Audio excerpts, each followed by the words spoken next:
Planning थी कि CM साहब को स्वयं को अवगत करवाएं कि हमें हमारे साथ क्या क्या हो रहा है, हमें क्या क्या संदेह हो रहे हैं, क्या क्या डाउट हो रहे हैं। जबकि स्वास्थ्य विभाग बढ़िया तरीके से काम कर रहा है, सीपू बढ़िया तरीके से काम कर रहा है, सारे अधिकारी बढ़िया तरीके से काम कर रहे हैं, लेकिन जो चीज हम चाह रहे हैं वो हमें नहीं मिल पा रही है। साथियों, कल सुबह 9 बजे मैं सीएमआर जाऊंगा, सीएम साहब के ओएसडी से मिलूंगा और मैं 2 बजे तक सीएमआर में ही रहूंगा। साथियों, कल सुबह 9 बजे से लेकर 2 बजे तक अशोक गहलोत जी के घर में ही रहूंगा, उसके बाद में सीपू आऊंगा। साथियों, मेरा पूरा प्लान है कि सारा तथ्य जो भी मेरे पास सबूत जो आए अब तक उन सब को लेकर के मैं सीएम साहब तक अवगत करवाऊं, क्योंकि मैं चाहता हूं इन वैकेंसियों में किसी भी तरह की कोई दिक्कत ना आए और ऐसे लोगों के पास अपनी बातें ना पहुंचे जो अपना फायदा उठा करके अपनी चीजों का फायदा उठा करके इनमें ऐसा रोड़ा करने की अब जितना भी अपने स्टूडेंट है उनके साथ में बुरा हो जाए। ऐसा नहीं चाहता हूं, क्योंकि पहले लोगों ने कमियां नहीं छोड़ी है बर्बाद करने में, क्योंकि मामला कोर्ट में था। और साथियों, जब मामला कोर्ट में था तब हमने बहुत कोशिश की थी, हमें ईश्वर से दुआ करते थे, वकीलों से मिलते थे कि साहब कैसे जैसे करके हमारी वैकेंसियों को बचा लिया जाए। हम सीएम साहब से मिले कि साहब हमारी वैकेंसियों को बचा लिया जाए। वो तो भला हो फार्मासिस्ट टीम का, जिन्होंने सीएम साहब से मिलकर के अलग से मिलकर के विनोद नेहरिया जी हैं, मोहित जी हैं, उन्होंने मिलकर के एजी साहब को खड़ा करवाया। उनका भला हो, इसलिए अपन केस जीत गए थे, वरना लोग बाग चाह रहे थे कि इन वैकेंसियों को एग्जाम बेस की जाए। साथियों, मैं ना तो एग्जाम के बेस में फेवर में था, ना सीधी मेरिट में। मैं चाहता था वैकेंसी आए, जिस भी तरीके से आए सबका सिलेक्शन हो और लोग बाग जितने भी हैं ज्यादा से ज्यादा इस वैकेंसी में हिस्सा लें और सब अपनी किस्मत आजमाएं। लेकिन लोगों ने क्या किया, इन वैकेंसियों को गुमराह करने का ऐसा काम किया, ऐसा षड्यंत्र रचा जिससे वैकेंसियों में देरी होने की संभावना थी। लेकिन जब एजी साहब आए तब कल 18 तारीख को जब रिजल्ट आया फाइनल की नहीं, ये वैकेंसियां जिस मेथड से आई थी, जिस रूल से आई थी, उसी नियम से पूरी होंगी। उस दिन मैंने भगवान से ये दुआ करी, साहब आपने बहुत अच्छा फैसला करा है। अगर कल को दूसरा फैसला हो जाता कि नहीं इन वैकेंसियों में एग्जाम होनी है, तो क्या साथियों एग्जाम हो पाती? क्योंकि इतना अपने पास टाइम नहीं है। पहले भी फार्मासिस्ट वैकेंसी पिछले 10 साल से अटकी पड़ी थी। और साथियों, मैं भी चाहता था कि पैरामेडिकल की वैकेंसी समय पे पूरी हो, लेकिन कुछ लोग ऐसे थे जिन्होंने अंगुली करने में कसर नहीं छोड़ी। लेकिन फिर भी पैरामेडिकल के मेरे साथी, मुझे दुख होता है, पैरामेडिकल के साथी ऐसे लोगों के पास जाते हैं और वो ऐसे लिखते हैं क्लियरली कि पैरामेडिकल के बच्चे मेरे सामने गिड़गिड़ा रहे। साथियों, आप में वो शक्ति है, आप में वो ऊर्जा है, उस ऊर्जा को अगर सही दिशा में काम में लिया जाए तो अपन बहुत कुछ कर सकते हैं। साथियों, अपन 16,000 की संख्या में है, पैरामेडिकल में रजिस्टर्ड बच्चे 16,000 हैं। 16,000 अपन बहुत कुछ कर सकते हैं। जैसे कल नर्सिंग वालों ने किया था, नर्सिंग के जितने भी भाई थे, कल 2 दिन पहले उनका प्रदर्शन था यहाँ पे, उन्होंने बहुत सारी मांगे थी और उनकी सरकार उनकी मांगे मानेगा, क्योंकि उनके संगठन में शक्ति है। साथियों, अपन उन्हीं लोगों का सहारा लेते हैं जो लोग अपनी वैकेंसी से संबंध ही नहीं रखते।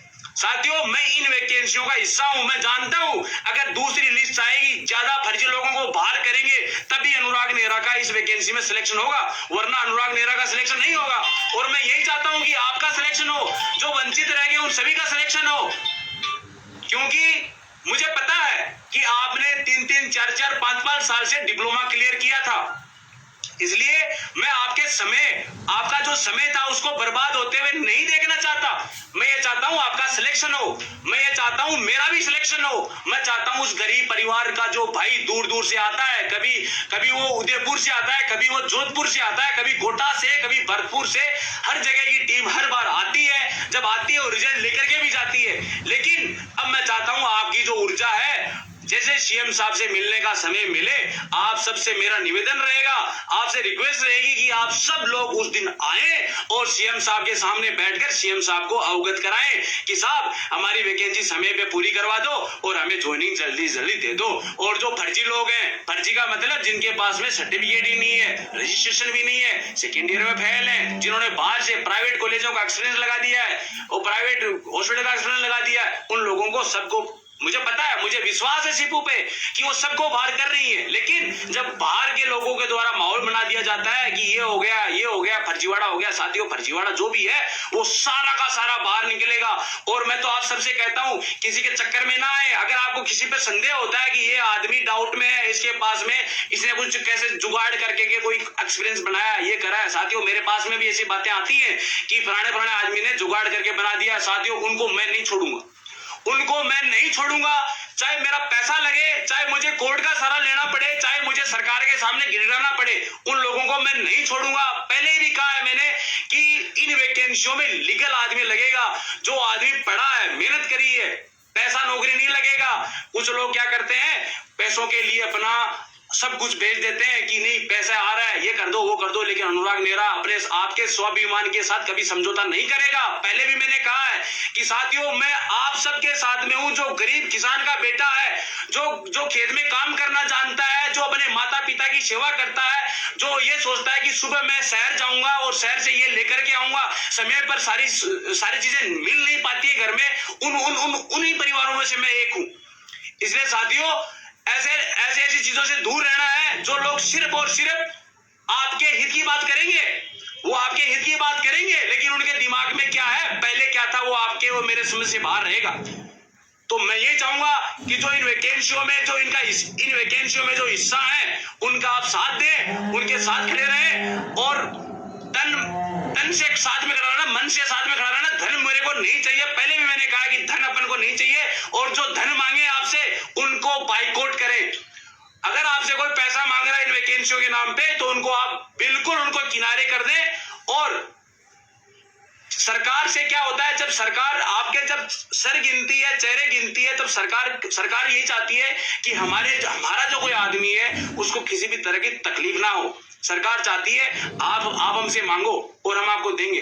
सरकार नई योजना लाती है, वो अपन में से निकल के आती है। सरकार को पता लगता है कि लोगों के पास मोबाइल नहीं है, तो सरकार मोबाइल देती है। सरकार को पता लगता है फलाने गांव में पानी की समस्या है, तो सरकार उस गांव में पानी की समस्या पूरी करती है। ऐसे ही अपन जब जाएंगे सरकार से मिलने के लिए, साथियों मैंने एप्लीकेशन लिख के दे दी है, ओएसडी साहब तक पहुंचा दी है। उस एप्लीकेशन का जल्दी अपने पास जवाब आ जाएगा।